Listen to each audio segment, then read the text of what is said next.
Continuando dentro de territorio político, vamos a encarar este último tramo del programa para hablar acerca de la situación laboral, situaciones en las que hay derechos que están en juego y hay aquellos que lo defienden desde ámbitos sindicales, o en el caso hoy que está acompañándonos el abogado laboralista Andrés Ocampo. Gracias por estar aquí presente. Muchas gracias por la invitación y bueno, como siempre, a disposición de ustedes, ¿no? Bien, Andrés, estábamos haciendo una introducción justamente acerca de problemas de derechos que los trabajadores tienen siempre en jaque. Hay una cuestión de tratar de mantener un estilo de vida que se ha logrado consolidar en el tiempo durante muchísimos años, décadas de luchas, y que siempre están ahí a la espera de evitar que alguien se los quite. Hoy estamos hablando acerca de un problema con las indemnizaciones, un decreto que salió del ámbito nacional y que está teniendo sus repercusiones, que justamente queremos que nos cuentes un poco. ¿Cómo fue ese decreto? ¿Qué cosas implicaba? ¿Y en qué situación se encuentra hoy? Perfecto. Bueno, como vos bien decís, Alejo, en principio, por ahí tomando tus primeras palabras, hay cierto estatus de derechos, como vos bien decías, ¿no? Hay un principio de progresividad, ¿no? Y cada vez que indica el derecho, sobre todo el derecho social, tanto derecho laboral, derecho del trabajo, como la parte sindical, como la seguridad social y de jubilaciones y beneficios sociales, se entiende como derechos humanos que una vez llegado a cierto estadio, el principio de progresividad dice que no se puede regresar hacia menos derecho o quitas de derecho, ¿no? Por un lado, por ahí se entiende o se conoce eso como una propiedad social, el conjunto de derechos sociales que garantizan un estado de vida o una calidad de vida digna, ¿no? Como dice la Organización Internacional del Trabajo.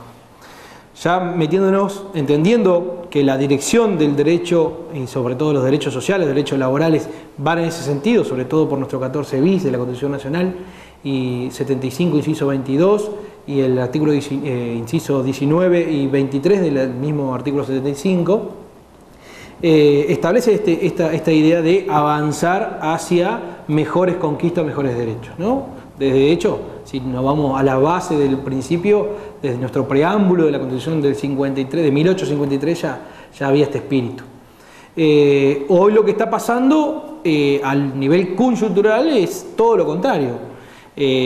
Hace 2 semanas, en realidad el lunes 30, se publica mediante boletín oficial un decreto, el 668/19 del Poder Ejecutivo Nacional, un decreto de necesidad de urgencia, que esto, a partir de la Constitución del 94, se permite en ciertas circunstancias extraordinarias y realmente de necesidad y de urgencia, se tienen que dar los dos presupuestos, para que el Ejecutivo pueda dictar alguna norma, que tiene muchos requisitos para que el dictado de esta norma tenga validez, porque de hecho el que dicta las normas, el que dicta las leyes es el Congreso Nacional. Por eso vivimos un sistema de 3 poderes, ¿no? Un sistema republicano, como lo dice también nuestra Constitución, ya desde el siglo XIX. Claro, el decreto de necesidad de urgencia es un caso excepcional para generar una ley a partir del Ejecutivo. Sería una norma, no es una ley, es un decreto, tiene el mismo espíritu de decreto, pero va hacia ciertas cuestiones que serían propios del Congreso legislar, ¿no?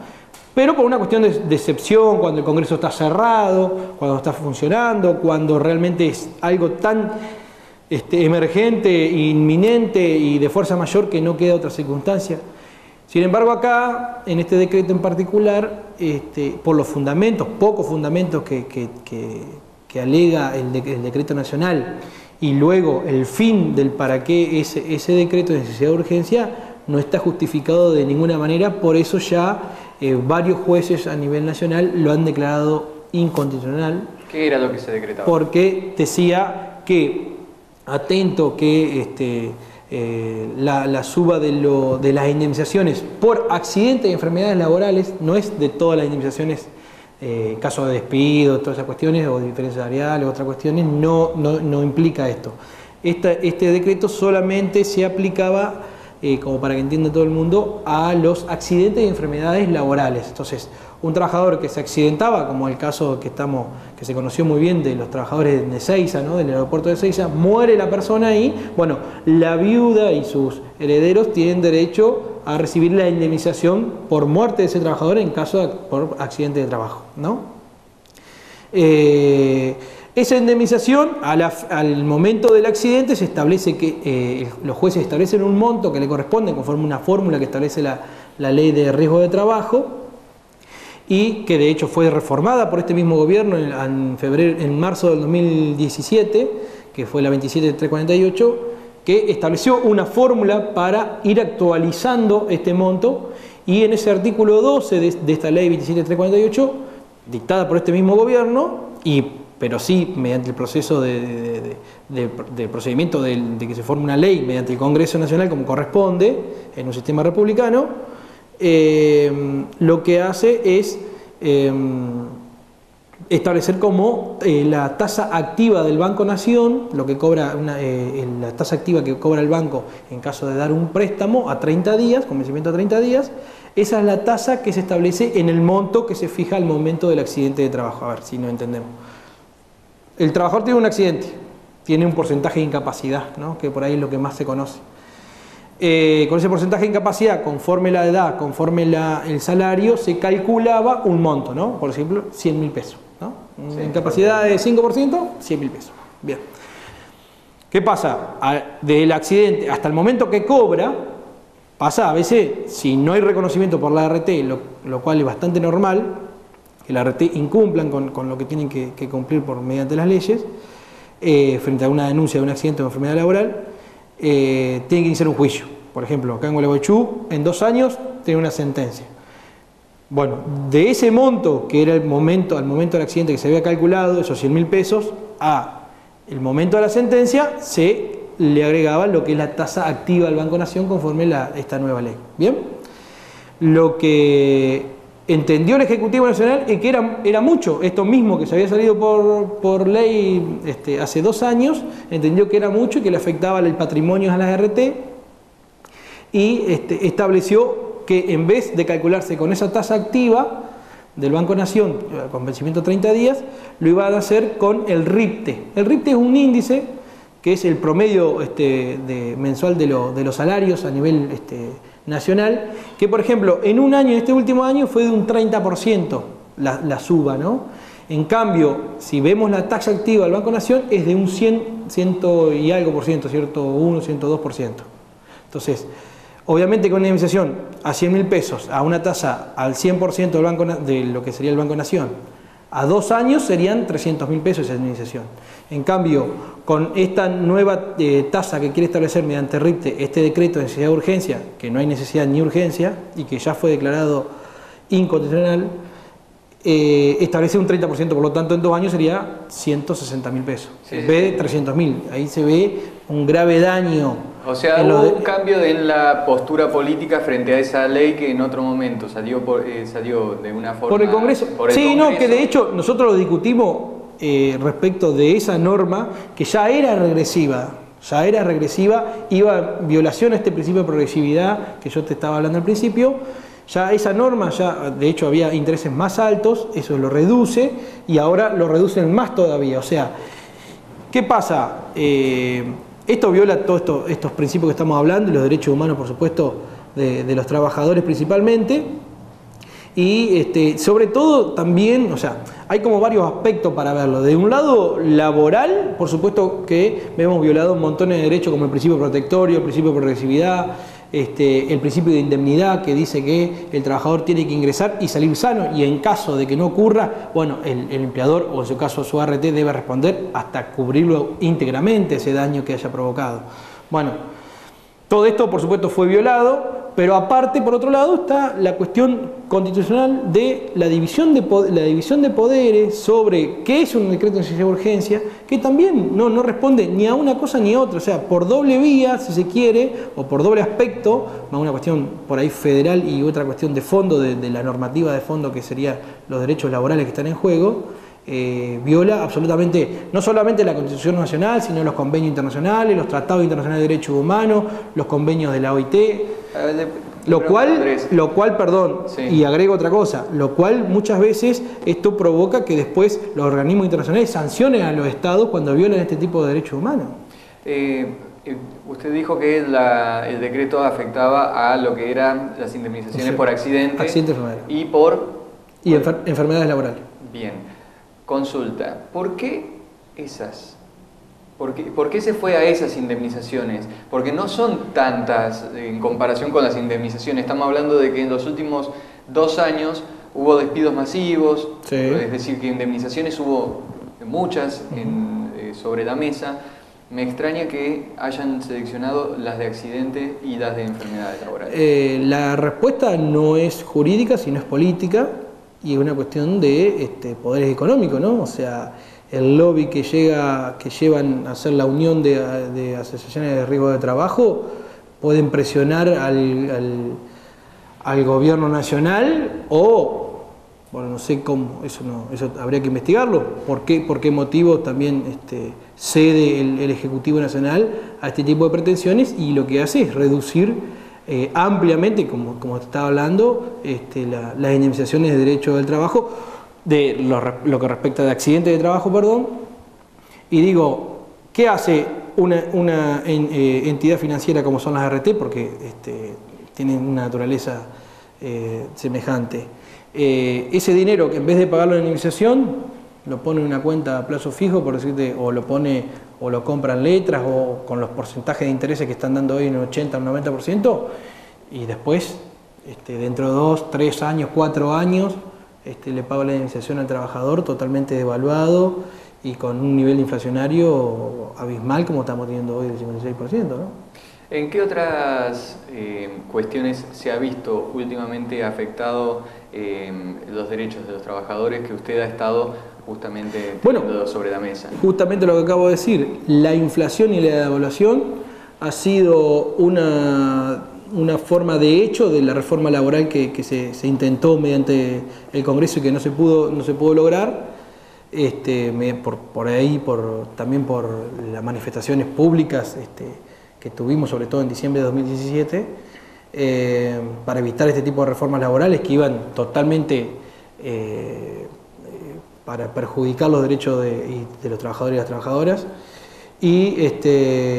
pero mediante la devaluación y la inflación, el poder adquisitivo de los trabajadores ha bajado en un 55-56% en los últimos 3 años. Entonces ahí vemos cómo se ha de alguna manera afectado directamente el salario de los trabajadores, que se entiende que conforme el 14 bis debe ser el mínimo vital y móvil para tener una vida más o menos digna, ¿no? Entonces ahí podemos ver que se ha perdido un 50% del salario en los últimos 3 años, por lo tanto ha habido una reforma, decimos, de hecho laboral, en perjuicio de los trabajadores también. Y vos fíjate que si vos lo aplicás a lo que vos, como bien decías, ¿no? Y si lo aplicaron de hecho, ¿por qué están tan interesados en hacerlo ley? Evidentemente, para hacerlo ley no tienen el poder de hacerlo, no tienen el consenso de ambas cámaras del Congreso, por eso lo hacen mediante un decreto de necesidad de urgencia que va contra la Constitución Nacional, y entendemos que es un manotazo de último momento porque evidentemente los resultados de las PASO han dado, creo que, el punto final de este gobierno. Entonces entendemos que hay ciertos intereses, que eso, bueno, será la justicia quien tenga que investigarlo, que se están defendiendo por más allá de lo que dice las normas, la Constitución, los derechos humanos, ¿no? Última parte de la entrevista, quiero profundizar sobre un tema que más o menos hablamos acerca de los despidos, ¿no?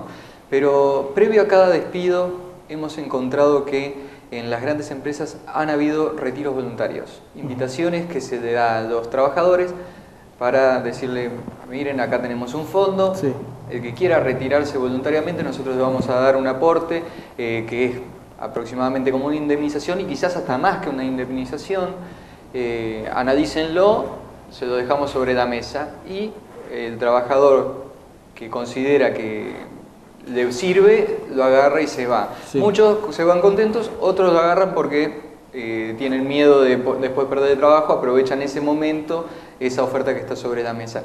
¿Hasta qué punto eso es legítimo? O sea, ¿hasta qué punto eso no es un mecanismo casi de extorsión o de terminar también haciendo punitivo la parte de indemnización? Sí, el análisis que podemos hacer, o sea, realmente necesitamos tiempo y es bastante amplio para hacerlo. Sí, primero, el el retiro voluntario no existe. No, en la norma no está establecido, ¿bien? En la ley de contrato de trabajo, los convenios colectivos, no existe el retiro voluntario como se dice por ahí en la jerga. No hay retiro voluntario, o hay renuncia, o hay despido encubierto, o hay lo que se llama acuerdo de voluntad de extinción, que en la extinción de acuerdo de voluntades no tendría que haber por qué indemnización por un acuerdo de voluntades, sí puede haber una gratificación. Esto en realidad nosotros lo atacamos y decimos, no, acá hay un despido encubierto. Un despido encubierto que, arreglado entre comillas también con el trabajador, decir, bueno, mire, si usted quiere cobrar, o va a tener que hacer un juicio para cobrarlo dentro de 2 años, y se queda sin trabajo y sin salario, y dentro de 2 años lo cobra, o acepta lo que yo le estoy ofreciendo en cómodas cuotas, como ha pasado con muchas empresas. De hecho, hay muchas empresas, acá en Gualeguaychú estoy hablando, que iniciaron un procedimiento de crisis diciendo que en caso de aprobarse el procedimiento de crisis le iban a pagar el 50% de las indemnizaciones, lo cual nunca ocurrió, pero sí muchos, por ese temor, como vos decías, de perder ese 50% de indemnización, tomaron los retiros voluntarios a la indemnización de que le correspondía por antigüedad, pero a 12 meses. Entonces, evidentemente hay un perjuicio patrimonial evidente en el patrimonio del trabajador, ¿no? Y la pregunta, ¿por qué se puede? Porque a veces hay respuestas, como te decía, que no son jurídicas, sino que son políticas o económicas. Y estamos en un sistema capitalista donde el que tiene los factores de producción y el dueño del capital muchas veces establece las condiciones y el trabajador no tiene otra que aceptar, porque lo único que tiene es para vender es su fuerza de trabajo. Entonces, si ese trabajador no acepta esas condiciones, o puede quedarse sin el salario, o sin la fuente de trabajo, o sin la indemnización, o aceptar con esto, ¿qué hacemos? O sea, ¿qué pasa después con esos trabajadores que se fueron retirando o que se fueron despidiendo al mismo tiempo? Se bajan las condiciones laborales, o sea, como ahora sabés que hay, en vez de 50 atrás tuyo, hay 300.000, como hemos visto en estos últimos días, no sé si acá vean la noticia de las colas que hay cuando ofrecen 2 puestos de trabajo, hay unas colas de 500, 600 personas, bueno, eso, ¿qué hace? Que, esto empieza a jugar la oferta y la demanda, y bueno, el que cobra menos por trabajar más horas, y a ese lo contrata, entonces se empieza a manejar ese sistema, como vos bien decías, extorsivo, ¿no? Andrés, muchísimas gracias por haber estado presente. Muy bien. Andrés Ocampo estuvo con nosotros, abogado laboralista. Estuvimos hablando sobre la situación que viven los trabajadores y las luchas por mantener derechos y quizás hasta lograr ganar algunos otros que todavía están en veremos. Nos veremos, de paso está decir, también la semana que viene con más territorio político y la realidad que viven los entrerrianos a través de las voces de nuestros representantes.